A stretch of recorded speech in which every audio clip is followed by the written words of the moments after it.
অভিষেকের উদ্ধত্তেই দলের বিপর্যয়, বিস্ফোরক তৃণমূল যুব নেতা। ছাত্র যুবদের রাশ অভিষেক নেওয়ার পরই বিপর্যয়।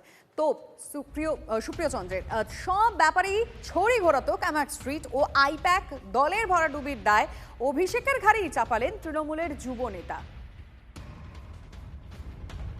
রাজ্যে দীর্ঘদিন ধরে ছাত্র নির্বাচন বন্ধ, তাতে কি ফলাফল হয়েছে পরের কথা। প্রথম কথা হচ্ছে আমরা ভালো লিডারশিপ খুঁজে পাইনি। প্রতিটা কলেজে যেসব মাস্তান লুম্পেন চলে তার ফল হচ্ছে আমাদের আরজি কর, তার ফল হচ্ছে আজকে কসবা ল কলেজ। তৃণমূল ছাত্র পরিষদ, তৃণমূল যুব কংগ্রেস, তাদের আবার ইকোনমিক্স কি? তারা শুধু কলেজ গেটে ফেস্টের নামে কিভাবে টাকা তুলবে। ছাত্র রাজনীতিতে ছাত্ররা উঠলো না কেন? কবে থেকে উঠলো না? দেখা যাবে যবে থেকে উঠলো না, যবে থেকে শাসক দলের হ্রাস বা ছাত্র যুব সংগঠনের হ্রাস কার্যত অভিষেক বন্দ্যোপাধ্যায় হাতে। কারণ পরবর্তীতে আইপ্যাক কালচার আর প্রথমে ক্যামাক স্ট্রিট কালচার। কি করতে হবে, কি প্রেস বাইট দিতে হবে, কোন ছাত্রকে নেওয়া যাবে কোন ছাত্রকে নেওয়া যাবে না, তার চেহারা ছবি কেমন, তার ব্যাংক ব্যালেন্স কত। মূল কারণ হচ্ছে অ্যারোগেন্স।